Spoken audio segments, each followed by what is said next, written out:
What is going on, guys? Welcome back to the channel.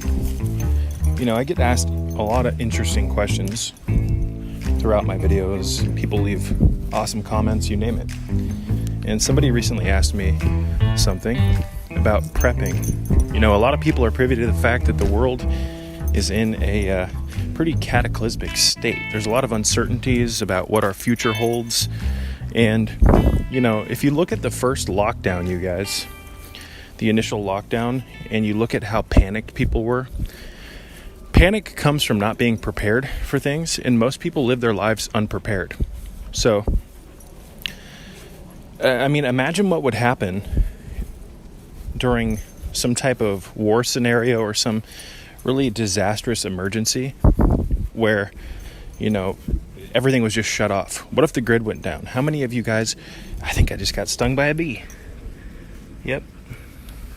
How many of you guys would actually be prepared? That's a really important thing that you should all ask yourselves. Do you have food? Do you have water? Do you have a backup shelter? Do you have a car with water in it? Do you have emergency kits and first aid kits? You name it. Do you have a firearm? Do you have a way of protecting yourself? Whether that be a knife or a spear gun, you name it. Again, these are all very important things to ask yourself. You see, the Matrix, whether you want to believe it or not, has provided a false sense of comfort that most people live under the jurisdiction of. A lot of people don't think that something really bad could actually happen. So they don't keep a bunch of canned foods in their home. They don't keep a bunch of non-perishables. You should have multiple gallons of water stored properly. You should have multiple pounds of food. You should have first aid kits. You should have medicine. You should have blood clotting agents. You should have protection. Walkie-talkies. You name it, guys. So, this is all very easy to do once you realize that some of the best foods for prepping for disasters are incredibly cheap. You can go to the dollar store and buy bags of beans for $1. Bags of dried beans. You can go to the dollar store and buy bags of rice for $1. You can go to places like Costco, Sam's Club, wholesale stores, and buy giant 20 to 50 pound sacks of rice for very cheap. You can also do the same with things like beans. I was recently at a store called Food Max, which is kind of a wholesale store of sorts, and I saw that they had these massive 30-pound sacks of beans for incredibly cheap. So we should all be buying totes and storing stuff like this, you guys. We should all have ways to cook food during a disaster. Because, what good is a bunch of uncooked beans if you can't cook them? You can't eat raw beans. It's very dangerous. Destroy your digestion. They just don't digest. So these are all things that we should be thinking about, How prepared are you? How ready are you? Do you have water? Do you have food? Do you have supplements? Things like charcoal. Do you have vitamins? You can even go to the dollar store and buy a $1 multivitamin. And I'm not saying that it's the best, but in a survival scenario, you guys, first and foremost, you need a bulk supply. What I would suggest is, if you're new to prepping, if you've never prepped before, I would worry about getting a 5 to 6 month supply of food, and don't necessarily worry about the quality. Get a bunch of canned yams, get a bunch of canned beans, get a bunch of canned goods, and go for high calorie foods, you guys.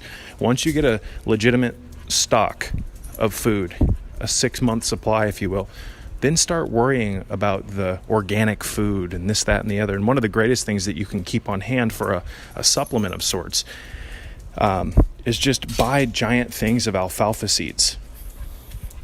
Buy a bunch of sprouts, broccoli seeds. Buy a bag of mixed sprouting seeds with broccoli, fenugreek, clover, alfalfa, radish. A 1 pound bag of sprouts makes a considerably large amount of food. Now, sprouts are relatively low calorie, but they're full of chlorophyll.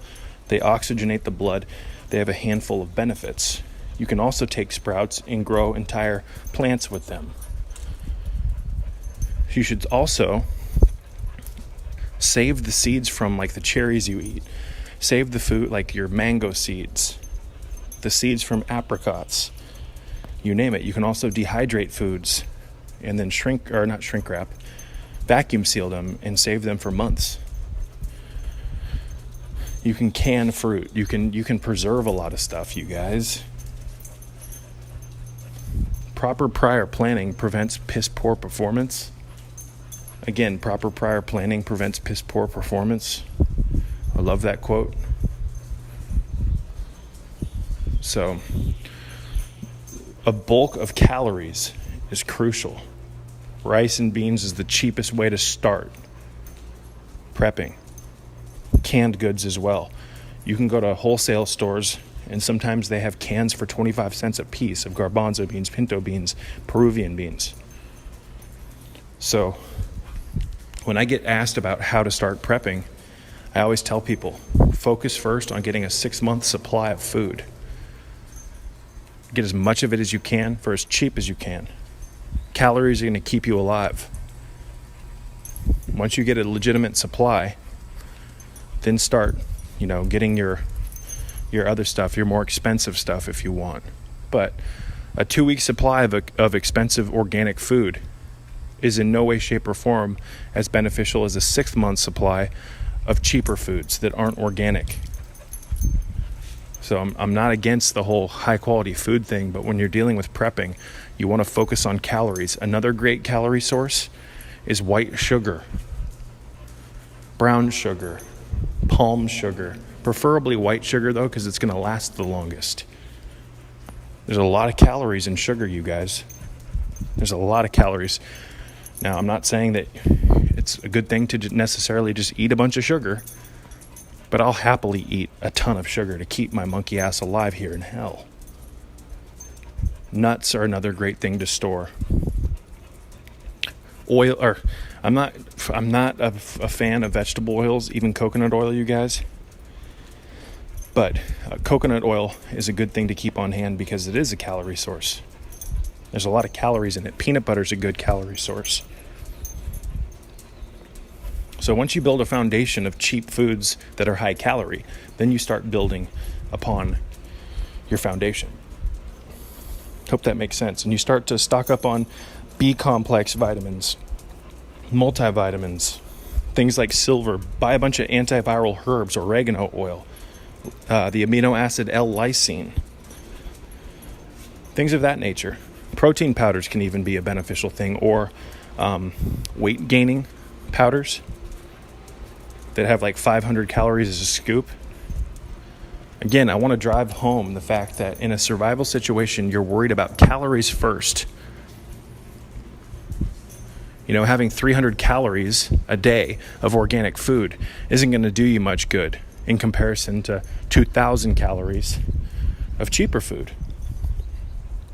So, bulk foods, high calorie, lots of water, electrolytes are good to have on hand, coffee.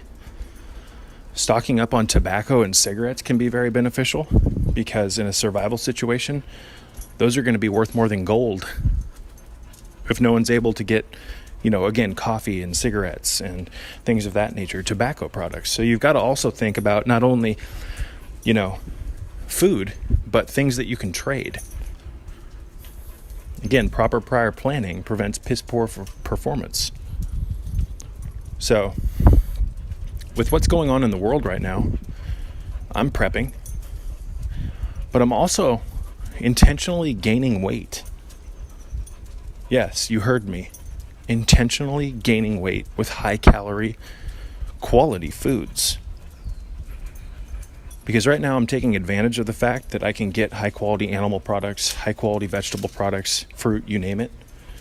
That kind of stuff, if there ever was a grid lockdown or you name it, or something bad happened, the supply chain is going to be cut off and you're not going to have access to the quality foods that you have access to now. So what I would suggest, folks, is take advantage of what you can now. Eat like a king, but eat with an intention. A good quality intention. Eat to live, don't live to eat. So we've had our survival instincts kind of conditioned out of us, folks, and that's undeniably true. Again, we've had our survival instincts conditioned out of us because we've relied on the matrix our whole life to take care of us, to wipe our asses, to provide us with all of the food. We don't have to hunt and gather anymore. We're like rats in some experiment where we can just go to the store and like a feeding machine dropping pellets for the rat. That's the food in the store. It's all available to us. Most of the foods at the store are brought to us by 6 to 10 main companies that are connected to a bunch of corruption with the GMO industry, you name it. It's disgusting. Like, just seriously, how much of our instincts have actually been conditioned out of us by the way we live here. You know? So, learning how to set up a fishing pole, folks, learning how to gut a fish, learning how to store food, learning how to handle a firearm, learning how to shoot a bow and arrow, learning how to use a spear gun, learning how to sharpen knives, increasing your endurance. How far can you run? How strong are you? You name it. So my views about health have changed so much over the last 12 years. And after looking into the research of Augustus Vonderplanitz, I'm not saying that I follow in his footsteps entirely, but I do loosely follow in his footsteps. And the weight gain thing has been such a mind blower for me because, I've put on quite a bit of weight by eating really high quality foods. And not only do I feel better, but I now have a backup system. I'm actually prepping my body for a disaster because, ladies and gentlemen, let's be honest, the people who are really thin, if they don't have a legitimate food supply, they're going to be the people who die first, because your body can actually burn through fat in an absence of food and burn it as food or fuel.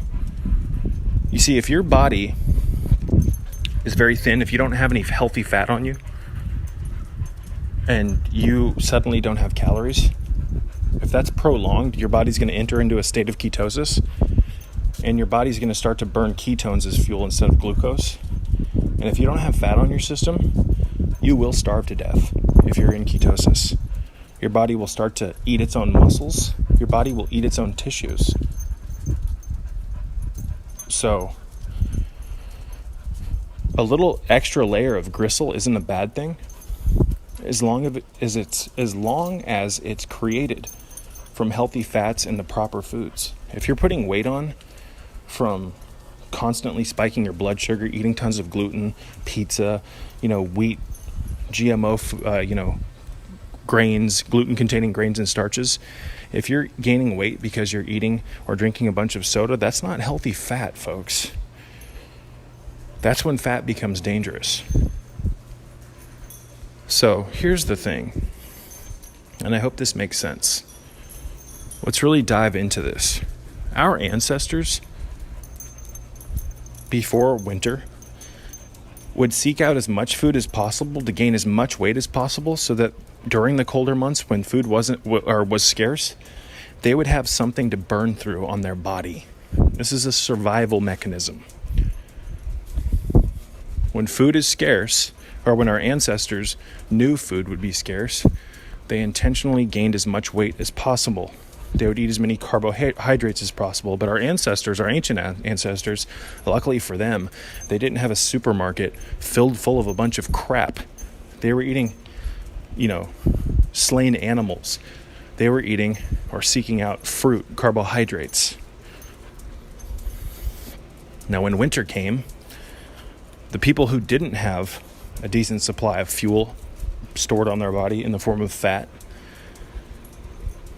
we're exposed to a handful of disadvantages in comparison to those who did have fat on their system. For one of the main disadvantages of not having fat in days prior for our ancient ancestors is that your body gets much colder much quicker. And when your body's really cold, it burns through calories to thermoregulate. On top of that, fat stored on your body is calories. Your body burns through fat in an absence of calories. So I'm not getting like obese, but I've got some fat on my system right now, and I'm not fucking guilty. I don't care. I'm showing it off. I'm over here looking at it from an ancestral survival perspective. So being morbidly obese is not a good thing. It's not a good thing. So if you're going to do something like this, eat real food. Do not eat a lot of gluten. Do not eat vegetable oils. Put fat on your system from real food. Eat as much real food as you want, as long as it's not gluten and as long as it doesn't have vegetable oils in it. So I'm eating a ton of chicken. I'm eating beef liver. I'm eating beans. I'm eating rice. I'm eating vegetables. I'm supplementing my vitamin C. I'm taking my L-lysine every day, 2 to 4 grams, sometimes 6. I'm taking my NAC, my N-acetylcysteine. Yeah, there's a handful of things that I do on a constant basis. I'm doing my barefoot walking, strengthening my leg muscles, strengthening the muscles that we would naturally use in nature. You know, the whole shoe thing, we've gone into that in the past. I don't walk around barefoot everywhere, but I sure as hell go on a daily barefoot walk. I barefoot run. I'm intentionally stressing my body to train it.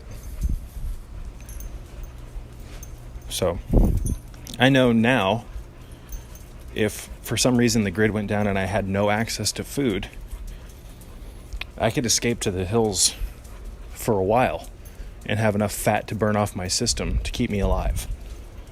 It would allow me a legitimate window of time to burn fuel, fat on my body, calories, until I could find a water source and a food supply. So you do what you want. You know, I used to think that being healthy was having 6-pack abs and defined muscles, and you know, here's the thing. That changed for me drastically.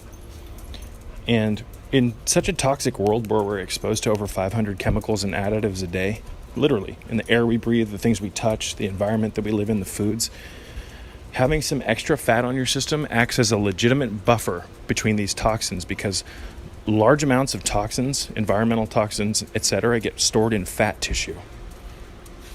So it acts as a armor shield of sorts to keep those toxins from entering into my organs, but it also is a legitimate layer of gristle to burn through as fuel.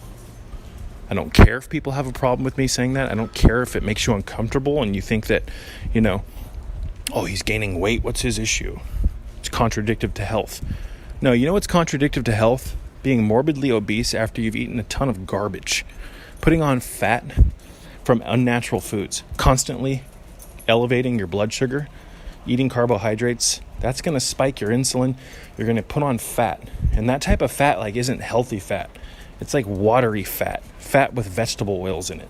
Fat created from ho-hos and ding-dongs and zingers. Absolutely not. So again, you guys, I don't know about you, but with what's going on in the world right now, all the insanity and the corruption and the lies about all this stuff going around, they're gearing up for something.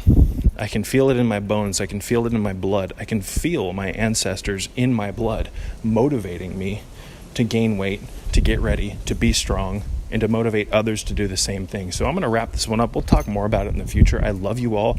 Start prepping today. Go to the dollar store. Go to Whole Food sales markets. Or go to wholesale, food markets. Load up on beans, canned yams, non-perishables, water, medical supplies. Have a stock of ibuprofen, blood clotters, aspirin, you guys, emergency medical supplies.